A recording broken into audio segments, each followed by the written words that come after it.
नेहरू युवा केन्द्र को बहुत बहुत अभिनंदन आउ जवान फिजिकल एकाडेमी वॉलंटियर्स मान को बहुत अभिनंदन दूसरी से म्युनिसिपालिटी को बहुत सहयोग कर जहाँकि आम कम फिर भी आम गोटे टीम वर्क होगी एवरी संडे गोटे गोटे प्रोग्राम करुँ। लास्ट टाइम तो आम रेलवे स्टेशन में करूँ जहाँकि से बहुत स्वच्छ होता है। आम आज बंध आम कोनापड़ा बंध जोटा बहुत अपरिष्कार होता सेटा भी आम क्लीन करूँ आउ भी आलोचना करूँ क्लीन कर आम एवरी संडे वॉलंटियर्स को भी एनकरेज करूँ कि से मैंने भी गोटे स्वच्छतार अभियान जो गांधीर स्वप्न थिला क्लीन इंडिया जोटा अच्छी से सब वॉलंटियर्स को इवन लोक सीनियर सिटीजन जहाँ भी municipality each and every person से मैंने आसिक हमको सहयोग करूँ। फर्स्ट ऑफ ऑल कौन कले जहाँ भी अच्छी आम डोर टू डोर गाड़ी जो डोर टू डोर गाड़ी में पकातु से अलिया आवर्जना जहाँ अच्छी रोड पर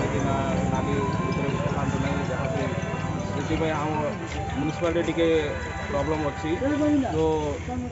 कौन कहूँ कि समस्त को गोटे मेसेज दूसरी कि आम जो महात्मा गांधी स्वप्न थिला